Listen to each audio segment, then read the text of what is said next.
Bien, ¿qué es lo que las heridas de Jesús nos hablan, nos dicen? ¿Qué podemos entender acerca de las heridas de Jesús en la vía dolorosa? Recuerde que Jesús fue herido en sus manos, fue herido en sus pies, fue herido en su costado, fue herido en su rostro, fue herido en su cabeza cuando le pusieron la corona de espinas, fue herido, lacerado en su espalda. Fue, dice la escritura, ahorita vamos a ver lo que el profeta Isaías revela acerca de Jesucristo y de cómo Jesús iba a padecer en la cruz. Pero el Señor Jesucristo, antes de ir a la cruz del Calvario, fue traspasado con azotes que tenían puntas de acero de acuerdo al rito, de acuerdo a la tradición romana. Ellos causaban tal atrocidad en la vida de aquellos que azotaban, que la carne se exponía, los mismos músculos de la carne quedaban expuestos, llenos de sangre. De hecho, la palabra en el griego, en donde la escritura dice en primera de Pedro capítulo 2 versículo 24, que por su herida ya hemos sido curados, por sus heridas. La palabra en el griego describe cómo es un cuerpo completamente lacerado, lleno de sangre, es decir, donde no solo la carne quedó expuesta, sino hubo derramamiento de sangre ahí. Pero en Juan capítulo 19, versículo 30, después de que Jesús sufre y es levantado en la cruz del Calvario, dice en el versículo 30, y cuando Jesús tomó el vinagre. Bueno, fíjese cómo dice en el versículo 29. Después de esto, sabiendo Jesús que todas las cosas estaban ya cumplidas. Sabiendo Jesús que todas las cosas estaban ya cumplidas. Dice, para que la escritura se cumpliese, dijo, tengo sed. Técnicamente, con la exposición de su carne y con el derramamiento de su sangre y lo que había padecido y sufrido y la cantidad de sangre que había sido derramada de él, un cuerpo iba a ser deshidratado. Recuerde que parte del cuerpo está, una parte muy importante del cuerpo está contenida por agua. La misma sangre está contenida en cierta forma por agua. Pero el Señor Jesucristo había sido tan traumatizado, tan lastimado en su cuerpo, que prácticamente, técnicamente hablando, cualquier persona habiendo padecido o sufrido algo semejante, lo cual ahorita vamos a leerlo en la escritura, nunca ha sucedido tal cual como Jesús sufrió ahí, pero cualquier persona sufriendo algo semejante debería de tener sed, porque había perdido inmensa cantidad de hidratación y de líquidos en su cuerpo. Y dice la escritura en el versículo 29, y había allí una vasija llena de vinagre. Entonces ellos llenaron una esponja de vinagre y la pusieron en un hisopo y la llegaron a su boca. Y cuando Jesús tomó el vinagre, dijo, consumado es. Cuando Jesús tomó el vinagre, dijo, consumado es. Y habiendo inclinado la cabeza, entregó el Espíritu. O sea, Él entregó el Espíritu. No es una expresión de decir, y entonces Jesús murió como cualquier persona. No es parte del estudio de lo que vamos a compartir en estos momentos, pero la Biblia no enseña que Jesús murió como cualquier persona. La Biblia nos enseña que Jesús fue el que entregó su vida. La muerte no le poseyó, Él entregó su vida. Él mismo entregó su vida. Él mismo dijo, yo entrego mi vida y yo mismo la vuelvo a tomar. Amén. Pero aquí hay algo muy interesante. Consumado es. Consumado es. Terminado está. La palabra en el griego, la expresión en el griego, consumado es, tiene algunos significados muy interesantes. Y antes de ver los significados que nos van a dar una idea clara de lo que Jesús hizo por nosotros y de lo que Él conquistó y de lo que Él estableció en su nuevo pacto y de lo que representa el intercambio divino que tú y yo recibimos a través de la fe. Vamos a ver lo que la Escritura nos enseña en Isaías 52 acerca de Jesús y lo que hicieron con Él en su obra redentora. Muchos piensan, y de hecho hay una tradición religiosa a nivel mundial, acerca de poner una cruz y un cuerpo en esa cruz representando a Cristo. Y hay quienes adoran esa cruz. Pero en Isaías nos vamos a dar cuenta lo que realmente pasó y sucedió en aquella cruz, porque no fue nada placentero. Lo que Jesús sufrió en aquella cruz fue de tal dimensión que difícilmente vamos a poder comprenderlo en su totalidad. Y mire lo que dice la Escritura en Isaías capítulo 52, versículo 14. Dice, Isaías 52, versículo 14, dice, como se pasmaron de ti muchos, en tanta manera fue desfigurado de los hombres sin parecer, y su hermosura más que la de los hijos de los hombres. Una vez más.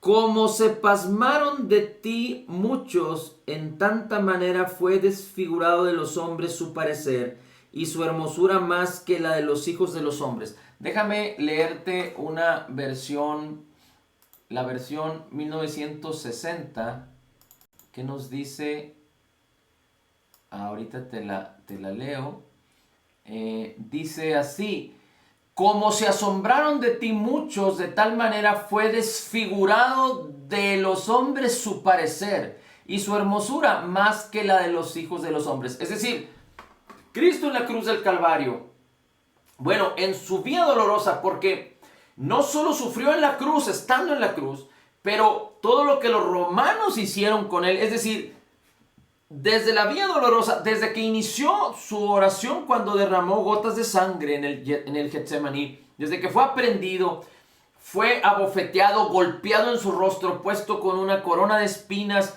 fue lastimado en todo su cuerpo por los romanos, porque los romanos lo azotaron, los romanos lo lastimaron. Pilatos ordenó que lo hicieran antes de que lo enviaran a la cruz, y en la cruz iba completamente desfigurado, dice la Escritura. Dice, desfigurado de su parecer y de su hermosura. No parecía hombre, en otras palabras. Cristo Jesús, el resultado de Jesucristo al sufrir la vía dolorosa, no parecía un hombre. Fue desfigurado completa y totalmente. Hay quienes dicen que en parte fue lo que los mismos romanos con sus atrocidades causaban.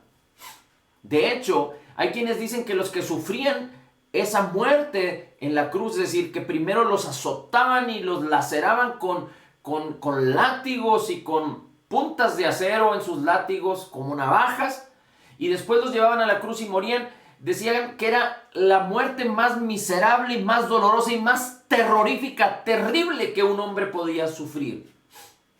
Y decían así que tan terrible era esa muerte que aún el suicidio era mejor que eso. Esas eran las historias que se hablan acerca de la muerte en aquellos tiempos en mano de los romanos. Pero también hay quienes exponen que dice la Escritura que cuando Jesús estaba en la cruz, dice la palabra que dice que él mismo dijo: Dios mío, ¿por qué me has desamparado? Déjame compartirte un versículo acerca de esto. A Jesús lo desnudaron. Públicamente morir en la cruz era una vergüenza terrible porque lo hacían público delante de todos, pero además, delante de los judíos, en la cultura judía, el que el hombre y la mujer cubrieran sus cuerpos era algo de honra, de honor, y ser desnudado era algo completamente deshonroso. Es decir, no solo lo lastimaron hasta desfigurarlo, que no parecía hombre, sino que lo desnudaron, se burlaron de él. Cuando después que lo azotaron le pusieron una capa de rey como de dignificación, pero era como burla. Esa capa que le pusieron color entre rojo, carmesí, entre púrpura, eran capas eran atuendos que dignificaban a las personas por su estatura, por su personalidad, por la gloria de los hombres, por la gloria de las mismas personas, hablando en términos humanos. Así es que cuando lo lastimaron, tenía la corona en su cabeza, le pusieron aquel atuendo para burlarse aún más de él. Y dice la Escritura que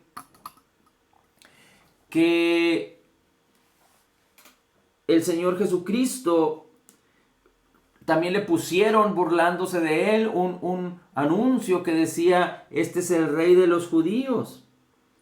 Recuerde que también juntamente con él crucificaron a 2 ladrones, a uno a la izquierda, a uno a la derecha. Aquellos personajes eran merecedores, eran lo más bajo de la sociedad, repugnables. Y a Jesús lo crucificaron en medio de ellos, haciendo alarde de lo más vil y de lo más bajo. El Señor Jesucristo dice: Dios mío, ¿por qué me has desamparado?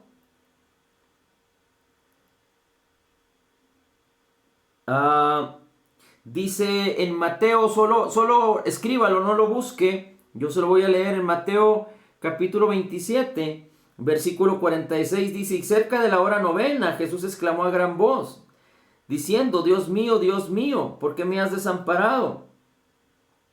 Y algunos de los que estaban allí decían: a Elías está llamando. Y déjeme, le leo cómo dice otro de los evangelios acerca de esto, porque es muy interesante identificar cómo hubo tinieblas antes de que Jesús dijera: consumado es, antes de que todas las cosas se completaran. Dice, solo apúntelo, en Lucas capítulo 23, versículo 44.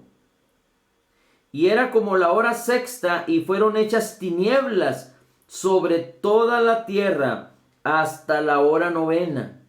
3 horas desde la hora sexta hasta la hora novena. Y el sol se oscureció, y el velo del templo se rompió por en medio.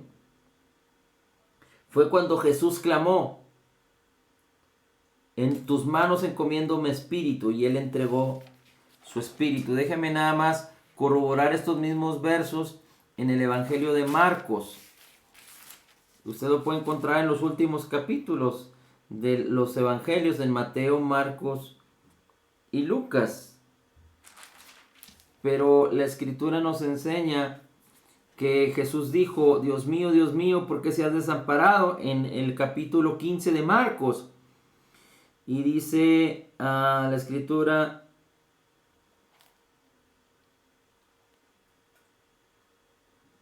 cuando vino la hora sexta, fueron hechas tinieblas sobre toda la tierra hasta la hora novena, y a la hora novena Jesús exclamó: Dios mío, ¿por qué me has desamparado? Bien, pero también hay unos que afirman y dicen, de acuerdo al contexto bíblico, que Jesús en la cruz del Calvario, es decir, no solo lo que lo desfiguraron los romanos con sus atrocidades y con sus azotes, sus burlas y lo que causaron lastimando a Jesús, el cuerpo de Jesús, pero también lo que él sufrió estando en la cruz del Calvario. Recuerde, él fue levantado en una cruz, fue atravesado de sus manos, de sus pies, y cuando hubo tinieblas, 3 horas de tinieblas, hay quienes afirman, hay algunos estudiosos de la Biblia, exegetas de Dios, que se dedican a estudiar los principios y los significados de las escrituras, que durante esas 3 horas y media Jesús sufrió todo el castigo. Es decir, no solo ya en su cuerpo físico por manos de personas físicas, sino ahora todo el castigo del juicio de Dios.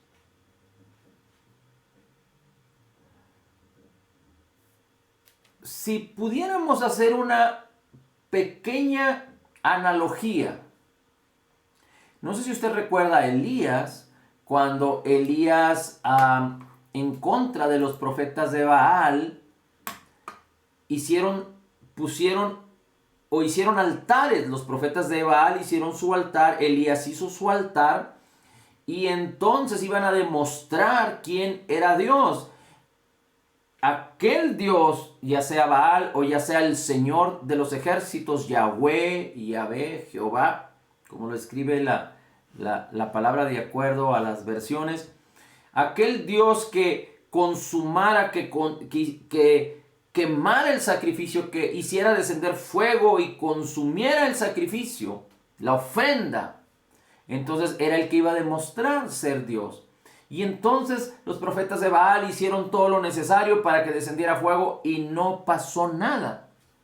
Pero cuando Elías puso su altar y aún lo llenó de agua para demostrarles el poder de Dios, y entonces descendió fuego del cielo, consumando, desapareciendo, dice, aún las piedras que habían sido puestas ahí, se consumó todo, desapareció todo la ofrenda, y quedó demostrado que el Señor de los ejércitos, que el gran yo soy, era Dios.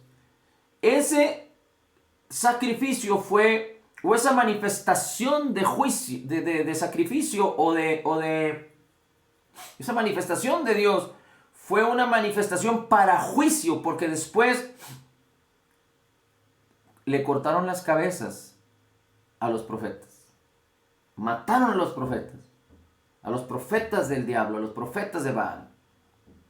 Era un sacrificio, es decir, era una ofrenda, y el fuego de Dios vino como juicio, así como el juicio que vino sobre Sodoma y sobre Gomorra.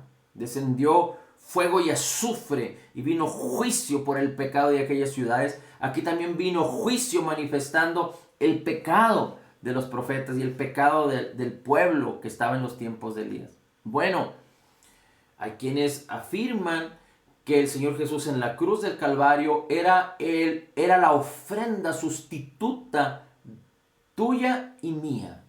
Tú y yo debimos haber padecido delante de Dios, y el juicio de Dios nos hubiera destruido, porque no había nada. Si nosotros hubiéramos sido presentados o cualquier hombre es presentado ante la justicia de Dios, siendo hallado culpables, porque todo hombre es culpable delante de Dios por sí solo, o si quiere apelar cualquier hombre a algún abogado humano o alguna persona, algún amigo, sería encontrado culpable de cualquier manera. Así es que en estos términos, en la culpabilidad delante de la justicia de Dios, tenía que venir la sentencia. Y entonces cuando la sentencia fuera cumplida, fuera llevada a cabo, la justicia de Dios iba a ser satisfecha. Y si pudiéramos pensar que esto hubiera podido suceder, entonces nosotros hubiéramos sido consumidos, digamos, por el fuego de Dios y hubiéramos sido destruidos, porque delante de Dios como hombres a solas, todo hombre es hallado o sería hallado culpable.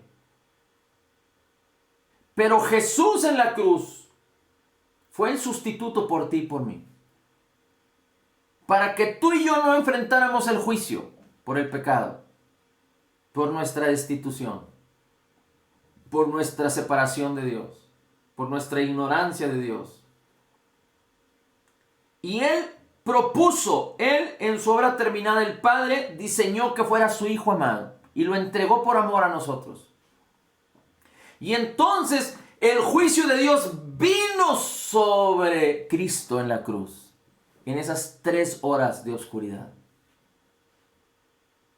Así es que hay quienes afirman que lo que dice Isaías, fíjate cómo dice ahora Isaías en el capítulo 53, versículo 1 y 2.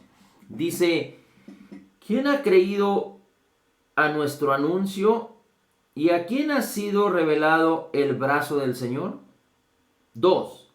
Pues crecerá delante de él como una planta tierna y como una raíz de tierra seca. No tiene forma ni hermosura, y cuando lo veamos no hay atractivo para que lo deseemos. Y cuando lo veamos no hay atractivo para que lo deseemos. Dice ahí el 3. Despreciado y desechado entre los hombres, varón del dolores, experimentado en quebranto, y cómo escondimos de él el rostro, fue menospreciado y no lo estimamos. Más allá del rechazo que Jesús pudo haber sufrido por la religiosidad o por la incredulidad de muchos, Jesús en la cruz del Calvario sufrió tal juicio de la justicia de Dios, del juicio de Dios, que dice la Escritura que no tenía parecer ni forma ni hermosura. Dice, para que alguien lo deseara. Y de hecho dice, despreciado y desechado. Escondimos de él el rostro. No sé cuándo, seguramente usted ha tenido esta experiencia, que cuando ve algo muy, muy fuerte, muy feo, digamos, algún animalito que lo atropellan, o que tiene sangre expuesta, o inclusive alguna cortada que usted se puede hacer que está muy fea, pues usted no quiere verla.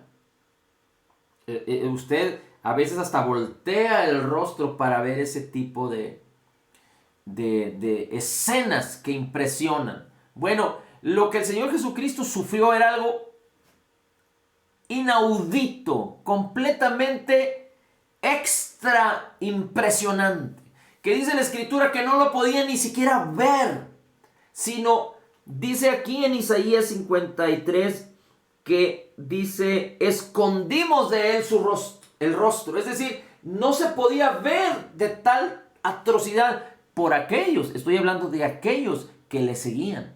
Recuerde que al pie de la cruz estaba Juan, el discípulo amado, estaban las mujeres, entre ellas la misma madre de Jesús, María. Pero dice la Escritura que fue tanto que dice que era difícil poder verlo. Así es que nadie puede estar, en términos técnicos, enamorado de la cruz, enamorado del sacrificio de Jesús.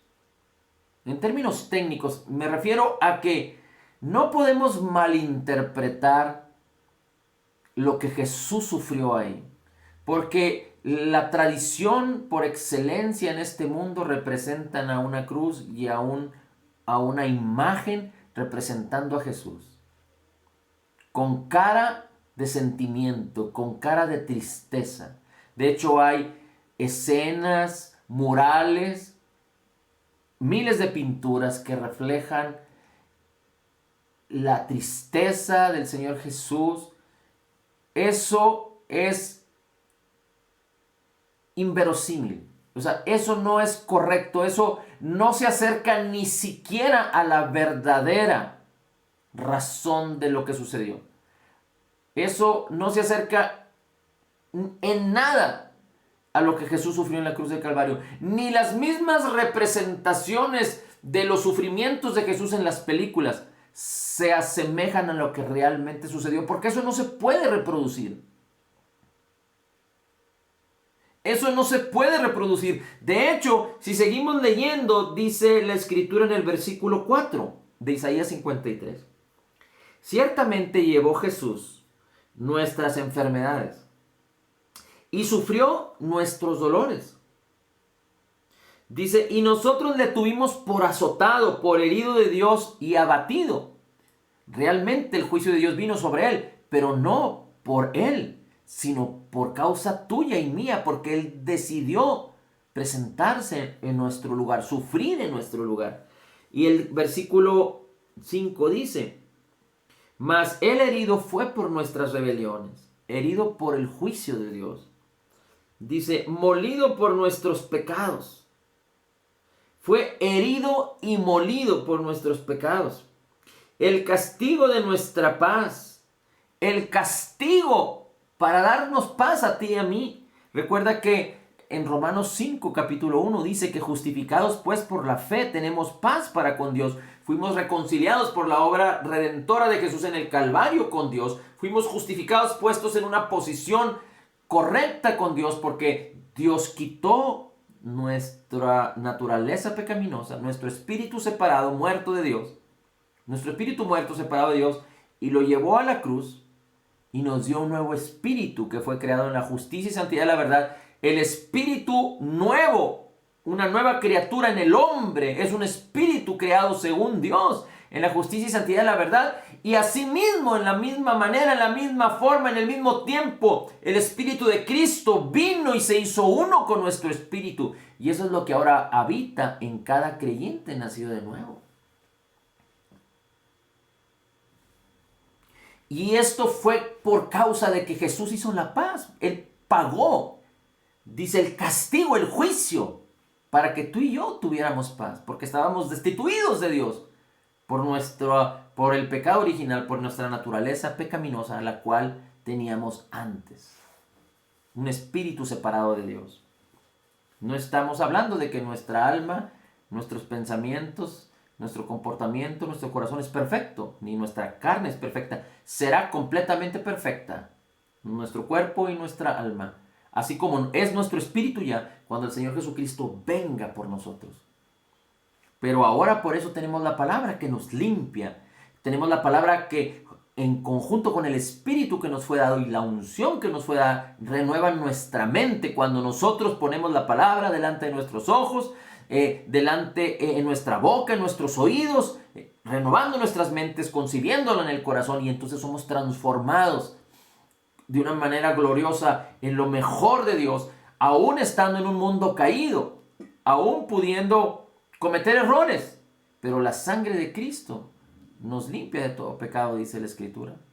Y nuestro espíritu ha sido sellado con el Espíritu Santo de la promesa y no peca. Y nuestro espíritu es una tercera parte de nosotros. Es la parte esencial de lo que cada ser humano es. Los creyentes tienen un espíritu nuevo, uno con el Espíritu de Cristo. Los que no conocen a Dios tienen un espíritu separado y destituido de Dios, que si ellos llegan al final de sus días así, no podrán justificarse delante de Dios y serán hallados culpables. Y para ellos en vano murió Cristo, porque Cristo pagó por mis pecados, tus pecados y los pecados de todo el mundo.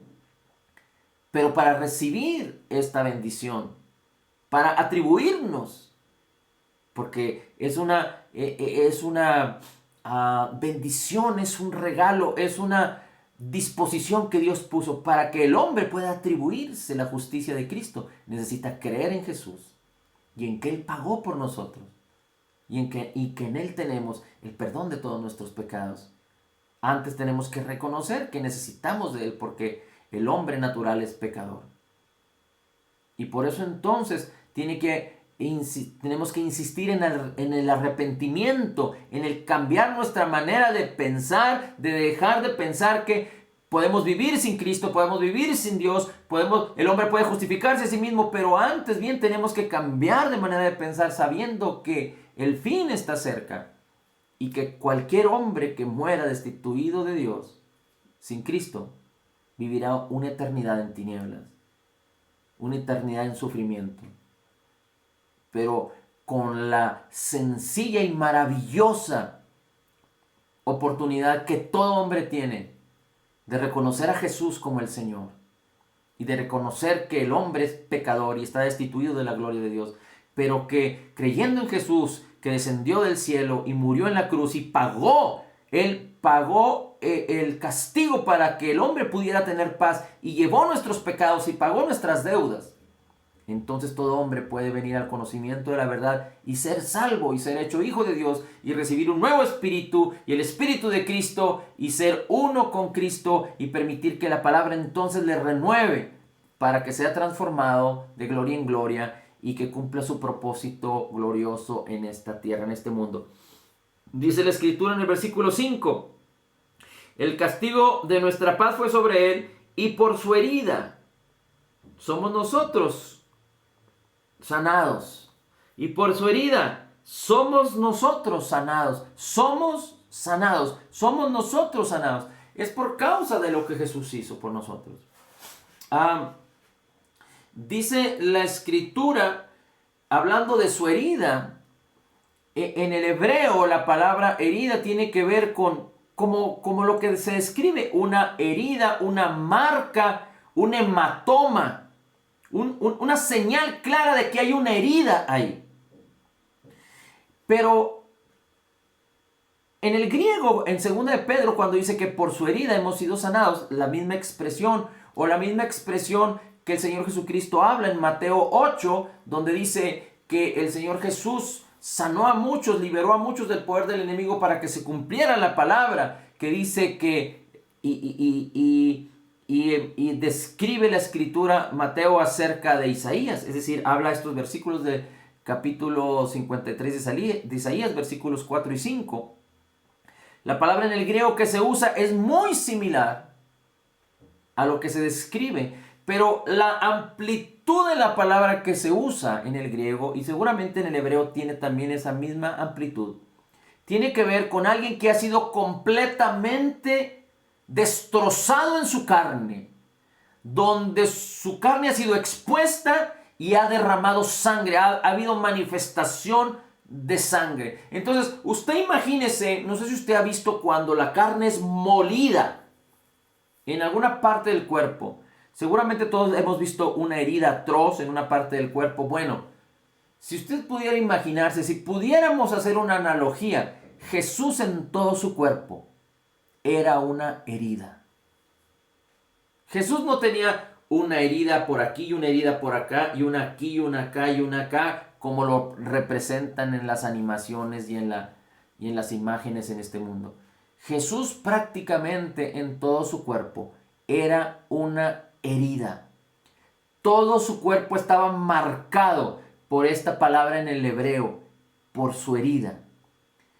Todo su cuerpo estaba marcado y desfigurado por la palabra en el griego que dice herida. Es decir, había tantas heridas en el cuerpo de Jesús que prácticamente el Señor Jesucristo era una completa herida. Y dice que por causa de esa herida tú y yo fuimos sanados. Es muy peculiar que el Señor Jesucristo haya inspirado, el Espíritu de Cristo haya inspirado a Isaías diciendo: ciertamente Él llevó nuestras enfermedades.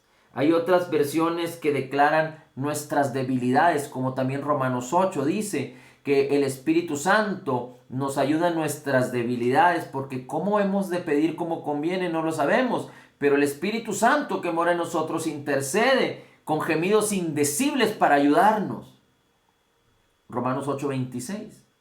Y si buscamos acerca de esa palabra debilidades en el griego, podemos encontrarla en los milagros de Jesús sanando las debilidades de los hombres, y se refiere a enfermedades. Así es que no solo hay enfermedades corporales, pero también hay enfermedades emocionales, pero también pudiéramos decir que hay barreras espirituales, donde el Espíritu Santo nos ayuda. Conceptos equivocados, fortalezas equivocadas, donde el Espíritu Santo nos ayuda para los creyentes. Pero bueno, solo quise hacer esa referencia, pero aquí en la Escritura dice: el Señor Jesús en la cruz llevó nuestras enfermedades y sufrió nuestros dolores. Es decir, todo el poder de las enfermedades, todo lo que las enfermedades y los dolores causan en el cuerpo humano, Jesús lo sufrió. ¿Cuál fue la razón de que Jesús haya sufrido nuestras enfermedades y todos nuestros dolores?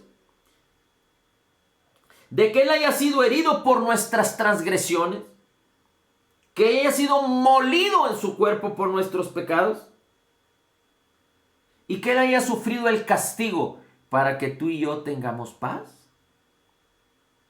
Y resume, podríamos decir que resume o concluye Isaías diciendo: por su herida hemos sido curados. Y como el apóstol Pedro lo describe de una manera importante acerca de esto mismo, de lo que Jesús hizo por nosotros, cuando dice, vamos a ir a Segunda de Pedro, acompáñenme a Segunda de Pedro,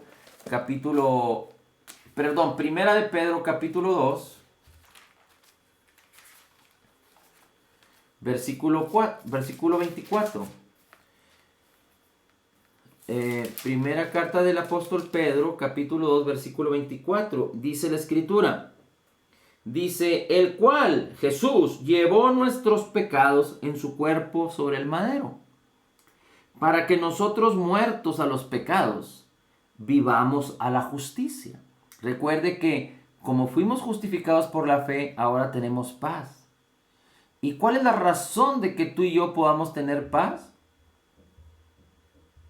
Porque Jesús pagó el castigo para darnos paz. Ahora, la palabra paz, que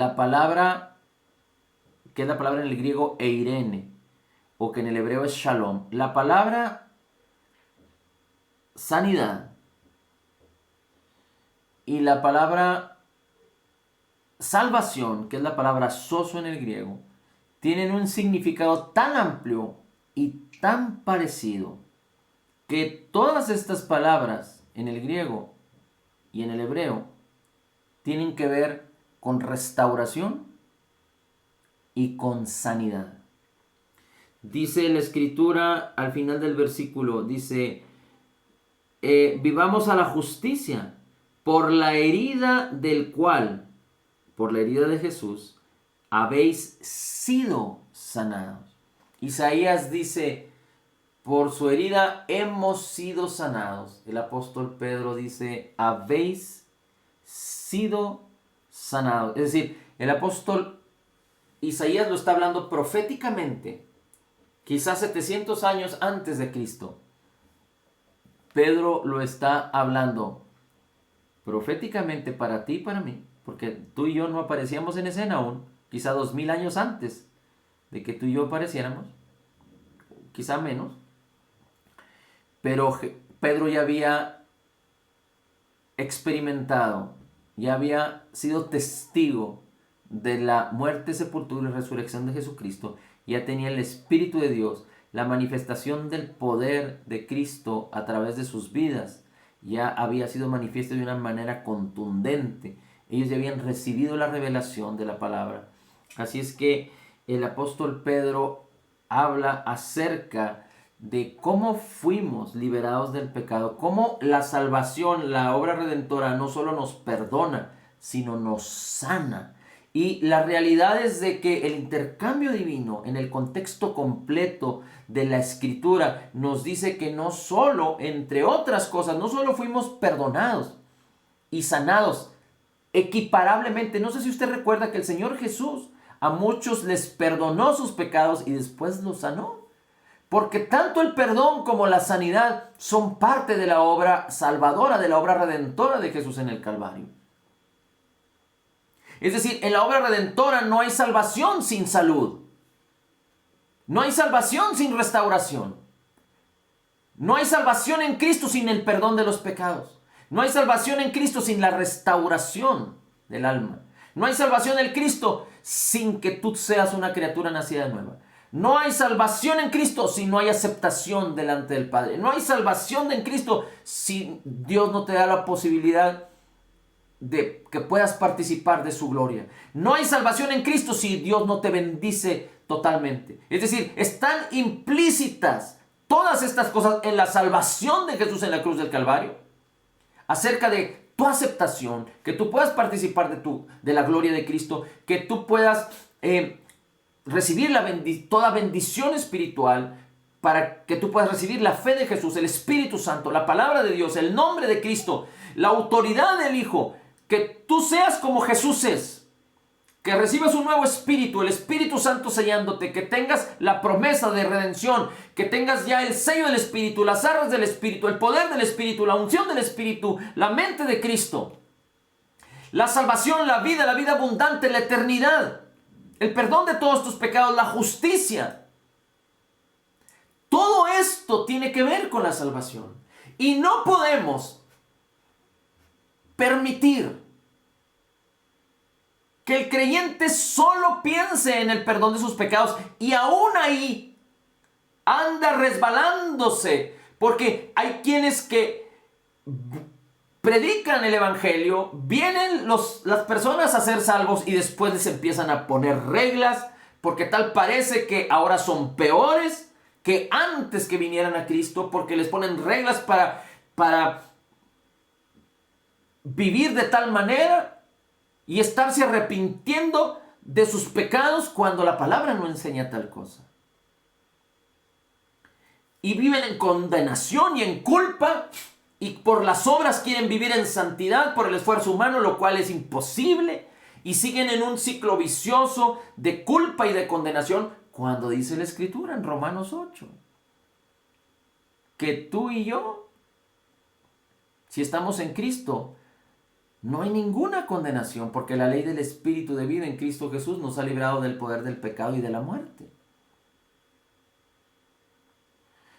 Así es que el creyente, más allá de que la palabra nos enseña a resistir el mal, resistir la enfermedad, resistir la escasez, resistir el rechazo, resistir la vergüenza, a resistir todo lo que tiene que ver con el espíritu contrario a Cristo, con los engaños y las mentiras del diablo.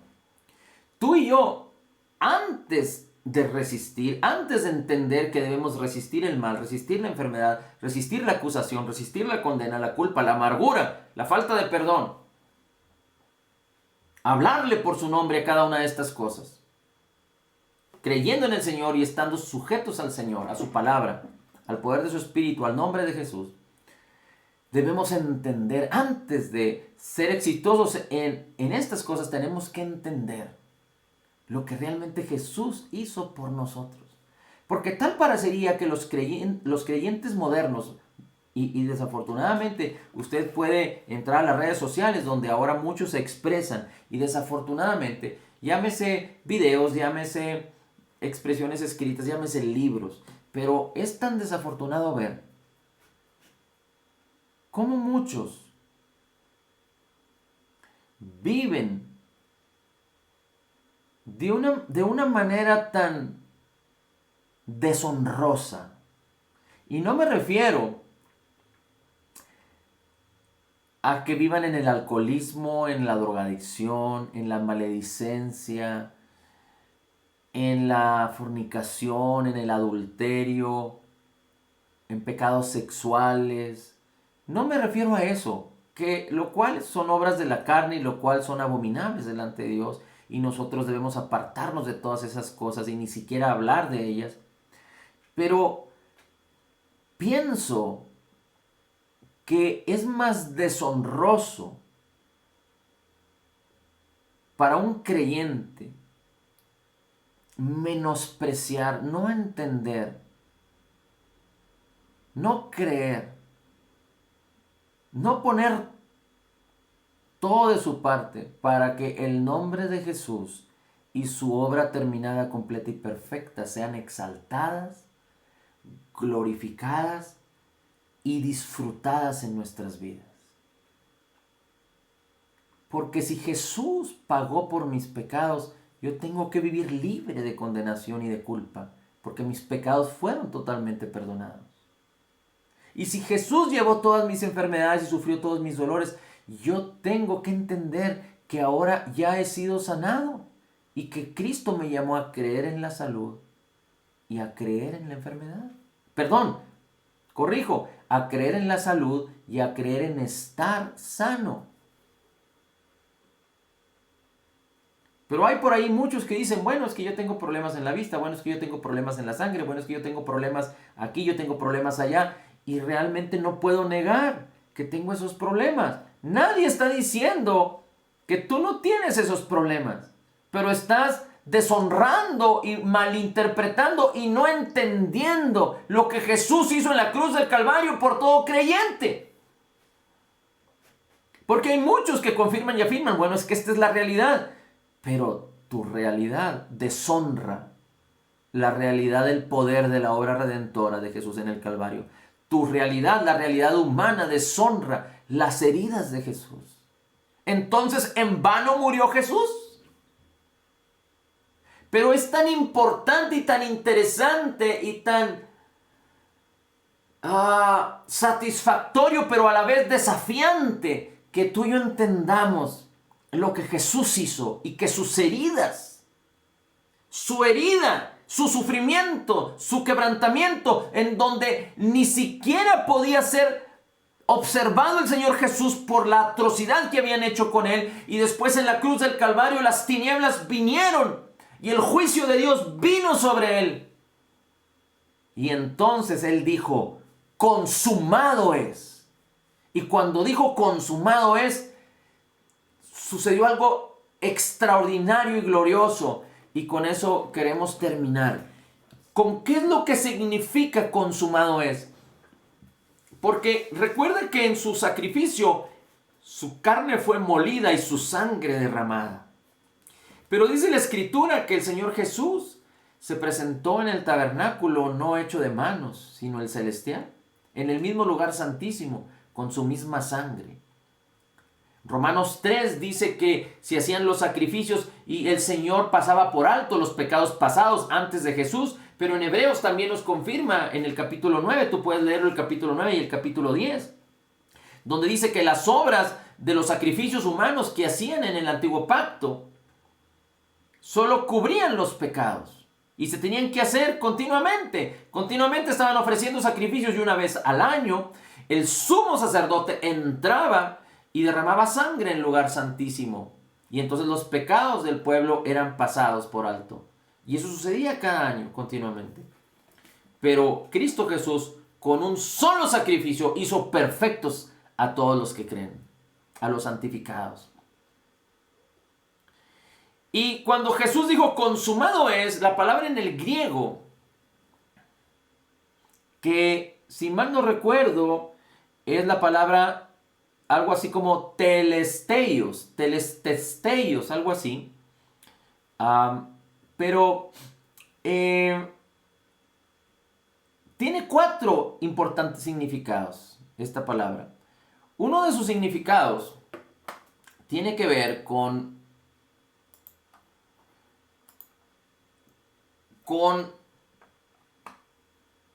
alguien que es enviado a cumplir un trabajo, a cumplir un proyecto, a cumplir un propósito de alguien. Y entonces una encomienda, un deber. Y cuando esa persona cumple su encomienda, su deber, su trabajo, entonces ha completado, es decir, cuando cumple completamente todo el encargo, entonces se usaba esa palabra en el griego. Consumado es. Así es que podemos ver a Jesús que vino a cumplir la voluntad del Padre, el propósito del Padre para salvarte a ti y a mí, para sanarte a ti y a mí, para que viviéramos en paz, libres de enfermedad, libres de opresión, libres del poder del pecado y para que pudiéramos señorear en el poder de Jesús, en el nombre de Jesús, para gloria del Padre, en el nombre de Jesucristo, con la ayuda potencial, indiscutible y necesaria del Espíritu Santo en nosotros y sobre nosotros y de la palabra de verdad, de la palabra de Cristo, la palabra escrita, el logos de Dios que ha de hacerse rema en nuestros corazones. Es decir, la palabra ha de convertirse en realidad, en convicción, y esa palabra ha de producir por la fe obras, las obras de Dios a través de nosotros. Bien, así es que el primer significado es cuando alguien completa un deber, una encomienda completamente, y entonces dice consumado es. Jesús vino a completar la encomienda del Padre, a salvarnos, para que tú y yo pudiéramos estar en paz, perdonados, justificados, sanados, bendecidos, aceptados, pudiéramos disfrutar todo lo que ya dijimos y lo que hemos dicho siempre acerca de la obra terminada, completa y perfecta de Jesús en el Calvario. Y Jesús lo hizo. Y ahí dijo, acabé la obra redentora. Acabé el propósito por el cual el Padre me envió a esta tierra. El segundo significado tiene que ver con que cuando el sumo sacerdote entraba al lugar santísimo una vez al año y esparcía la sangre del sacrificio sobre el propiciatorio, recuerde que en el lugar santísimo estaba el arca del pacto, que tenía el maná, que tenía las tablas de la ley, que tenía la vara de Aarón.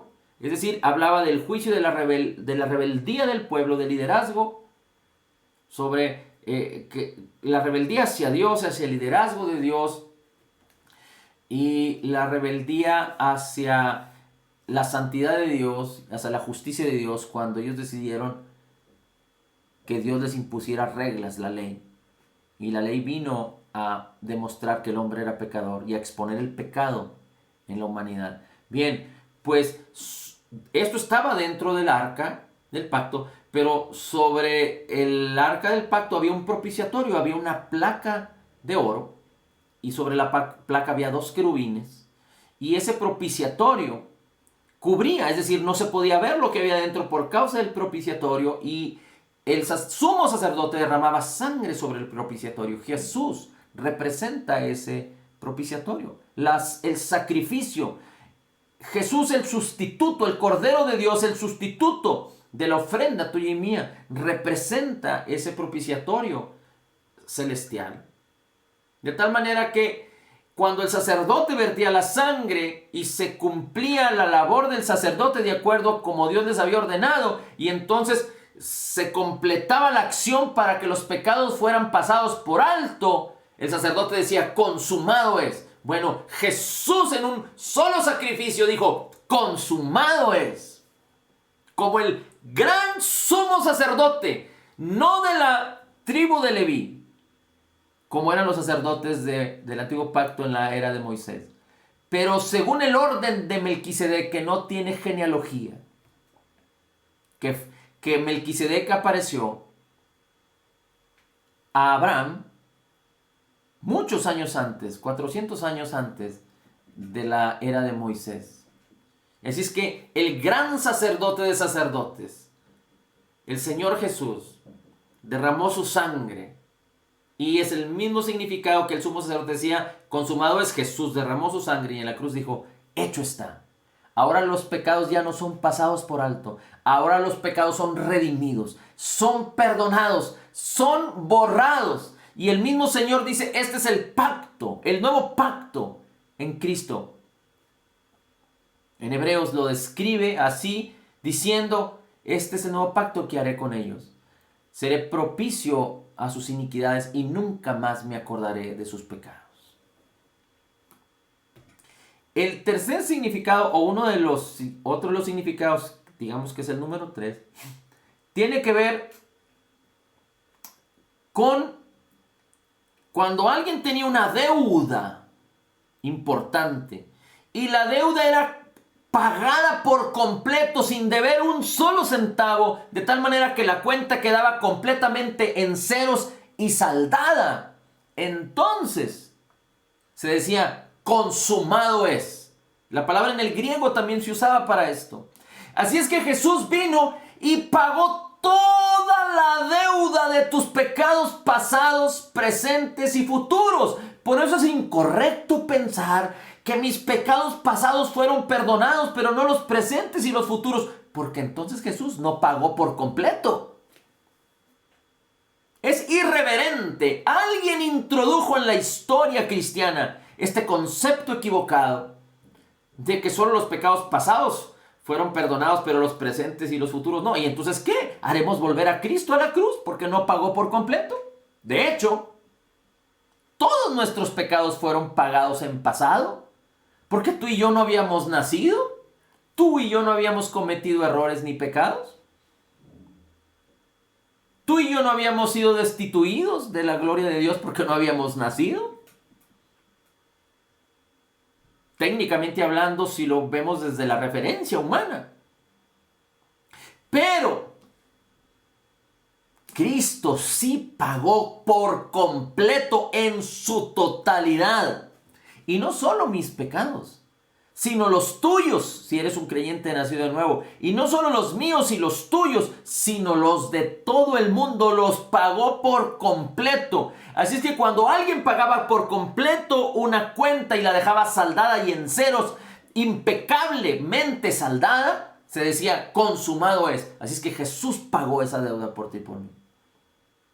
Y otro de los significados, digamos el cuarto de esta palabra en el griego, consumado es, tiene que ver con cuando se definía un punto de quiebre. Un punto de quiebre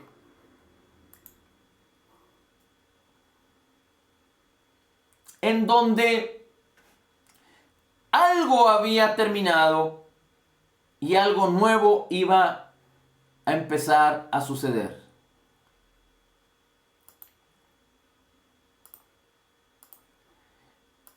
El cuarto significado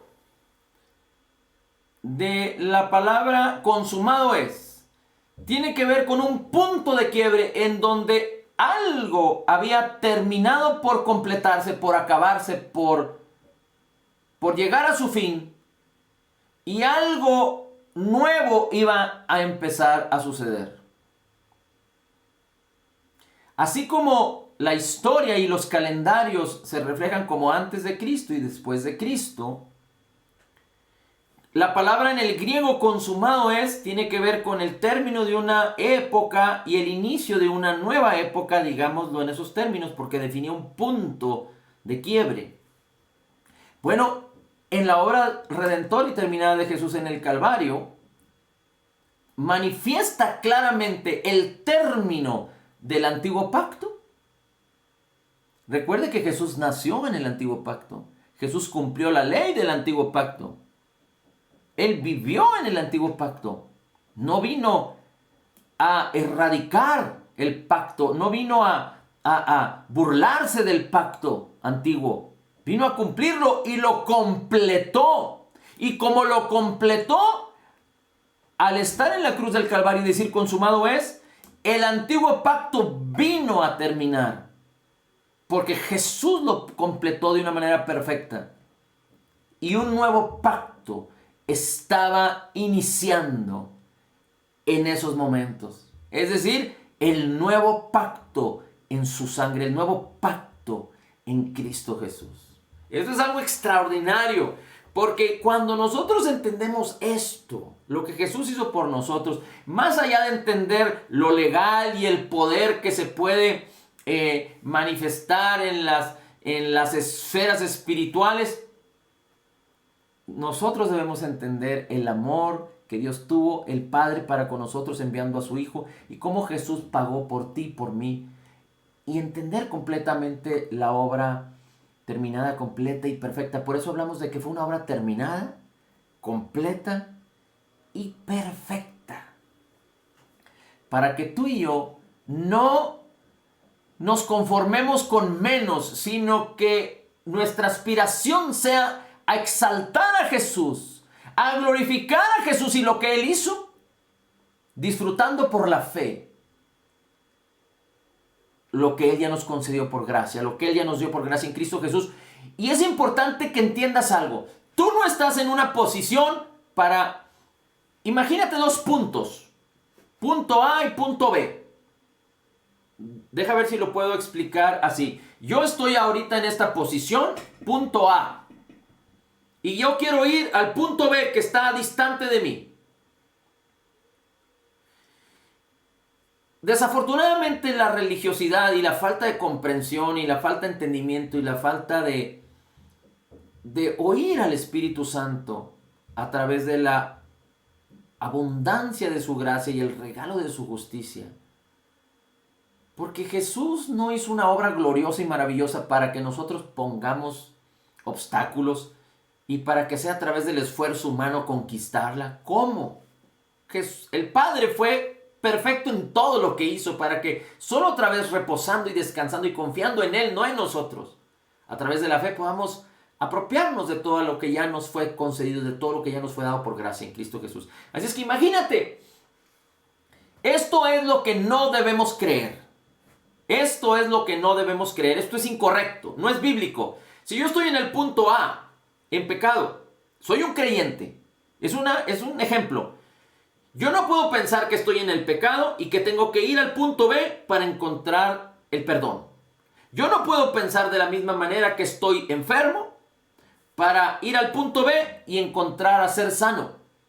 Yo no puedo pensar que estoy rechazado y avergonzado y que no puedo participar de lo que Dios tiene en la posición en la que estoy, pero tengo que ir al punto B en mi esfuerzo humano para poder recibir la bendición de Dios y poder la aceptación de Dios y participar de lo que Él tiene.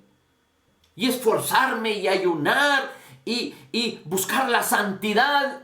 Son puras cosas religiosas, humanas, egoístas, insensibles al Señor Jesús y a lo que Jesús hizo. Pero esto es lo que tú y yo debemos entender. Para gloria del Padre, en el nombre de Jesús, el Espíritu de Dios en nosotros tiene un propósito. Y esto es que Cristo sea glorificado, no nosotros. Nosotros no somos nada. Somos simplemente vasos de barro en las manos del Señor. Vasos de honra. Amén. Somos templo del Espíritu. De hecho, déjame hacer un paréntesis, porque cuando el Señor Jesús les dijo a los discípulos, después estaremos compartiendo de esto, es necesario que yo me vaya para que venga el Espíritu Santo. Los discípulos estaban extraordinariamente satisfechos con la presencia de Jesús, extraordinariamente a gusto, extraordinariamente bendecidos con la presencia física de Jesús. Pero Jesús les dice, pero es necesario que yo me vaya, porque si yo me voy, el Espíritu Santo va a venir a ustedes y sobre ustedes. Y ellos no lo entendían. Pero si había algo maravilloso que estaba sucediendo en presencia del Señor Jesucristo. Y el mismo Señor Jesús dice, necesitan entender que es importante que yo me vaya. Que lo mejor es que yo me vaya para que el Espíritu Santo venga. Imagínense usted si lo glorioso que ya tenían iba a ser reemplazado. Quiere decir que lo que iba a ser reemplazado era más glorioso, porque el mismo que manifestaba su presencia de amor, de poder, de gloria, el mismo Señor Jesús, era el mismo que estaba diciendo, es les conviene que suceda esto. Así es que la gloria postrera iba a ser mejor que la misma presencia inmaculada, maravillosa, poderosa, gloriosa de Jesús en la tierra. Y después vemos cómo los discípulos, llenos del Espíritu Santo, manifestaron su gloria y su poder. Fueron testigos verdaderos de Jesús, los cuales dieron testimonio de haber estado con Cristo, pero por causa de que el Espíritu Santo estaba sobre ellos. Asimismo, tú y yo fuimos llamados a dar testimonio. No estuvimos con Cristo, pero ahora el Espíritu de Cristo muere en nosotros y está sobre nosotros para dar ese testimonio. Así es que lo correcto a entender es que habiendo entendido la obra terminada, completa y perfecta y todo lo que Jesús hizo por nosotros, y cómo sus heridas manifiestan la plenitud de su obra terminada, completa y perfecta, y su sufrimiento, y que Él haya estado en la cruz, y que el juicio de Dios haya venido, no terminé el punto aquí importante, porque en el juicio de Elías, el fuego consumió toda la ofrenda. La ofrenda desapareció, pero en el juicio que vino sobre Cristo, la ofrenda que era perfecta, permaneció. Vino el juicio y después el Señor Jesucristo dijo, consumado es. La ofrenda prevaleció porque era una ofrenda inmolada, inmaculada. Era una ofrenda, dice la Escritura, que el Señor Jesús no conoció pecado, no hizo pecado y no se halló en el pecado. Pero entonces lo correcto, de acuerdo a honrar a Jesús y su obra terminada, completa, perfecta, es yo estoy en un punto en donde nadie me debe de mover. Y ese punto, yo no voy a ir a otro punto para encontrar lo que Jesús hizo por mí. Yo ya estoy en el punto en donde Jesús hizo todo por mí, de tal manera que yo estoy aquí perdonado. Yo estoy aquí sanado. Yo ya estoy aquí. Si yo quisiera ir a otro punto, en el camino puede haber obstáculos. En el camino puede haber incredulidad. Pudiera no alcanzar a llegar al otro punto porque estoy en el mundo. Pero si yo ya estoy en el punto, ¿qué me va a hacer tener incredulidad o no creer en mi sanidad si yo ya estoy en el punto en donde dice que fui perdonado, que ya fui sanado, que soy sanado, que soy aceptado, que Dios me ha bendecido con toda bendición, que soy justificado, soy la justicia de Dios en Cristo, etcétera, etcétera, etcétera, etcétera? Entonces, lo que sucede en el mundo es que el diablo, las mentiras y los engaños, el diablo utilizando muchas personas, inclusive personas de tu misma familia, tradiciones, temor, pánico, lo que nos rodea, las noticias, etcétera, van a querer moverte de la posición en la que estás, que es la posición en Cristo. ¿Qué nos dice la Escritura? El que está en Cristo, ya estamos en esa posición de justicia. El que está en Cristo, ya estamos, si eres un creyente nacido de nuevo. Ya estamos en el punto perfecto, en donde Cristo nos dice, fuiste perdonado, fuiste sanado, fuiste aceptado para participar de mi naturaleza, de mi gloria, grandemente bendecido, profundamente amado, altamente favorecido, grandemente bendecido, más que vencedor en Cristo Jesús. Como yo soy, así eres tú, dice el Señor.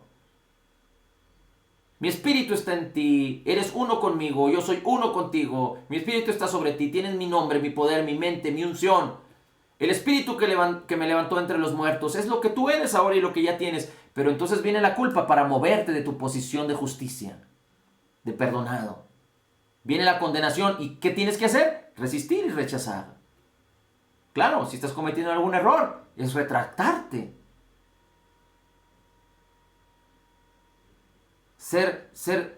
Velar, ser sobrios, no caer en la tentación de la incredulidad de este mundo. Persistir y perseverar en la palabra, que es a lo que el Señor nos ha llamado. Pero cuando vienen los síntomas, quieren moverte de tu posición de salud. Tú ya has sido sanado. Así es que si un creyente piensa que está enfermo, y no estoy hablando de que no exista un síntoma, pero si el creyente cree en estar enfermo, es lo mismo que si creyera en estar en pecado. Es lo mismo que creyera que estar separado de Dios. Lo que se debe entender es que Si hay un síntoma, hay una situación que no ha sido erradicada del cuerpo, el creyente no debe de conformarse a esa situación porque estamos en una posición de salud y de bienestar.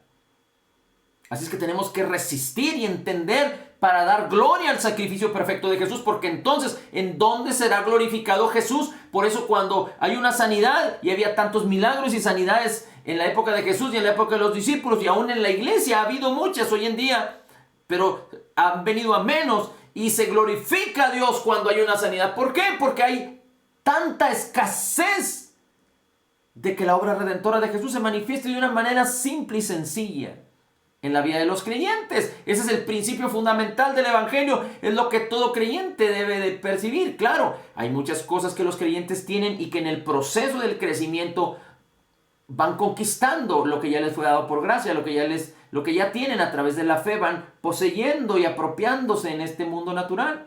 Pero es muy importante que no malinterpretemos. Cuando un creyente dice, es que yo tengo este problema en mi vista, y estoy enfermo de mi vista, y no hace nada al respecto, está deshonrando, no está entendiendo. Yo no estoy diciendo que niegue lo que tiene, pero no dé alarde de lo que tiene, porque entonces está creyendo lo que tiene. No estoy diciendo que ignore, es decir, que diga que es mentira lo que tiene, no. Pero cuando tú crees lo que tienes, entonces tu fe ya no está puesta en lo que Jesús hizo, sino que ahora eso que estás creyendo se está convirtiendo en incredulidad. No sé si me puedo explicar, pero Dios no se enoja porque un creyente tiene alguna situación, cualquiera que sea, en las finanzas, en su cuerpo, en sus relaciones. Pero si nosotros queremos honrar a Cristo, honrar al Padre, que el Padre sea glorificado en el Hijo, tenemos que entender estas cosas. Y tenemos que honrar a Jesús entendiendo correctamente, pero no podemos hacer alarde de lo que nos pasa. Y no me malinterprete, no estoy hablando de que alguien esconda y no le diga a nadie y esté sufriendo. No se trata de eso. Si alguien quiere sujetarse a un tratamiento médico, Dios no se enoja, Dios lo puede hacer, pero no es lo mejor a lo que Dios nos llamó. Tú y yo fuimos llamados a vivir en lo mejor de Dios. Todo creyente fue llamado a vivir en lo mejor de Dios. Y todo creyente fue llamado a no sufrir. No es lo correcto que el creyente sufra. No es lo correcto, no es lo mejor de Dios que el creyente someta a tratamientos. No es lo mejor de Dios que el creyente crea en la enfermedad y sea dominado y controlado por ella, porque a fin de cuentas la enfermedad es parte de un mundo caído. La enfermedad es resultado del pecado. Pero Dios nos ha llamado a vivir libre de todo eso, a luchar en la fe para que todo eso se vaya y tú y yo podamos apropiarnos de lo que Cristo Jesús ya nos dio en plenitud. Así es que no descansemos, más bien inquietémonos, más bien sintámonos insatisfechos de una manera santa, no carnal pero santa, no deprimidos pero animados, para resistir y para no permitir y para no hacer alarde ni del pecado, ni de la escasez, ni de la enfermedad, pero resistirla, considerarla como lo que es, despreciar todo el mal como lo que es, apropiarnos por la fe, insistir una y otra vez, descansar en el Señor, lo tenemos que hacer a través de la fe, confiando en Él, pero glorificar lo que Jesús es y lo que Jesús ha dicho. No solo créelo, sino ponlo en tu boca, medítalo en tu corazón, concíbelo en tu corazón. Dios es un Dios vivo y nos ha llamado a tener una relación personal con Él. Padre, te damos a ti todo el honor y toda la gloria y toda la alabanza por tu Hijo amado Jesús y lo que ya hiciste para con nosotros. Por las heridas de Cristo ya hemos sido sanados. Y tú, Señor, nos permitiste entrar en esta justicia y en esta paz y en esta abundante gracia del nuevo pacto en el nombre de Jesús por la fe en Cristo. Y nos justificaste por lo que Jesús hizo por nosotros en la cruz del Calvario. Por lo tanto, estamos gozosos y alegres, Señor, que tú estás con nosotros y no nos has dejado huérfanos, pero has mandado tu Espíritu Santo a nuestros corazones y nos has dado todos los recursos para caminar victoriosos y así cumplir el propósito por el cual nos has llamado en Cristo Jesús. Señor, te damos a ti el honor, la gloria y la alabanza. Padre, bendito tu nombre. creemos y sabemos y estamos bien contentos y bien firmes en el hecho de que solo Jesús es el camino al Padre. Jesús es el camino, la verdad y la vida. Y el Padre es manifestado por el Hijo. Y sabemos, Señor, que ahora tú moras en nuestros corazones aquí, porque el Espíritu, el Padre, el Hijo y el Espíritu son uno. Así que declaramos que somos totalmente perdonados, perfectamente justificados, altamente favorecidos, profundamente amados, grandemente bendecidos, más que vencedores en Cristo Jesús. Como Jesús es, así somos nosotros en este mundo. Somos la justicia de Dios en Cristo. Y ahora declaramos que hemos sido sanados y que creemos en estar sanos. Creemos en la salud divina y en la sanidad divina y resistimos, rechazamos todo engaño y toda mentira y todo síntoma de enfermedad. En el nombre de Jesús, de mi vida, tú dilo ahí en tu lugar, de tu vida. Yo hablo en el nombre de Jesús y rechazo todo problema del cuello en el nombre de Jesús y de la columna que se esté presentando en alguno de mis hermanos. Te vas, dolor del cuello, problema del cuello, problema de columna. Ahora en el nombre de Jesús estoy también hablando a los problemas en los riñones. Problema cualquiera que seas en el riñón, te detienes tu operación y te vas ahora de los riñones de mis hermanos en el nombre de Jesús. Te hablo a ti, te vas ahora, te resisto, te rechazo en el nombre de Cristo Jesús y te vas ahora. Riñones son sanos en el nombre de Cristo Jesús. Cuello y columna, ustedes son sanos en el nombre de Jesús. Levántense y resplandezca, porque la luz ha venido sobre ustedes, porque Cristo Jesús ya les ha sanado. Gracias, Señor. Gracias, bendito Dios. La gloria, el honor y la alabanza es para ti. Bendito sea tu nombre. Bendito sea tu nombre. Bendito sea tu nombre. Gloria al Padre, al Hijo y al Espíritu Santo. Gloria sea al Padre, al Hijo y al Espíritu Santo. Gloria sea al Padre. Gracias, Señor. Bendito sea tu nombre. Consumado es. Consumado es. Consumado está. Gracias, Señor Jesús. Gracias, maravilloso Jesús. Gracias, Espíritu Santo, por ayudarnos, por alumbrarnos nuestro entendimiento. Permite que lo que hemos aprendido hoy manifieste tu fruto en nuestras vidas y que como una palabra que es como una semilla de poder produzca cual a 100, 60 y 30 por uno en cada una de nuestras vidas. Señor, aquí estamos, envíanos a nosotros, queremos alcanzar a muchas más personas. Permite que todos seamos un canal de bendición para muchos, ya sea compartiendo lo que aprendemos, ya sea enseñándole a otros, ya sea participando con otros de nuestra fe para atraerlos a Cristo, ya sea compartiendo el Evangelio, ya sea invitándolos a que se conecten con nosotros, a que vivan con nosotros esta experiencia maravillosa de darte gloria, honor y alabanza, edificar nuestra fe dando gloria a tu nombre, Jesús, y compartiendo el pan y la copa, anunciando que tú vienes pronto y que nuestra redención está cerca, y compartiendo tu palabra y aprendiendo de ella. Gracias, Señor, gracias. Queremos ser participantes, Señor, del llamamiento al que tú nos has enviado aquí en la tierra, Señor, a hablarle a muchos de Cristo, a ser ese factor para que muchos sean bendecidos, no pensando en nosotros, pero pensando en tu favor para con los demás, para muchos. Queremos alcanzar a muchos, Señor, ese es nuestro deseo, en el nombre de Jesús. Ese es nuestro deseo. Y tú eres el único digno de que nosotros podamos caminar en tu propósito. Tú eres el único digno de que nosotros podamos aspirar a servirte, Señor. Tú eres el único digno de recibir tu alabanza, la gloria y el poder. Bendito sea tu nombre por siempre. Gracias, Señor Jesús, por cada una de las vidas de las personas que están aquí con nosotros, Señor. Gracias, Padre, particularmente por la vida de Lulú, de Sandra, de Alfredo, de Miriam, de Beatriz, de Carmen, de Alicia, de Juanita. Gracias, Señor, por la vida de Francisco Tello y por la vida de Carla Castillo también, de Marco, y las familias que cada uno representan. Señor, te doy gracias por sus vidas, porque tú tienes protección, salvación, salud, bienestar para ellos.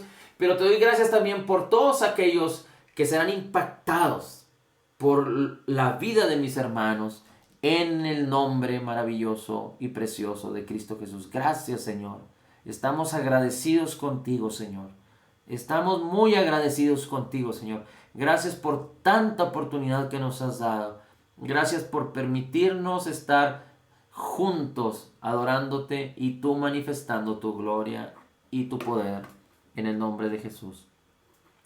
Amén, amén y amén.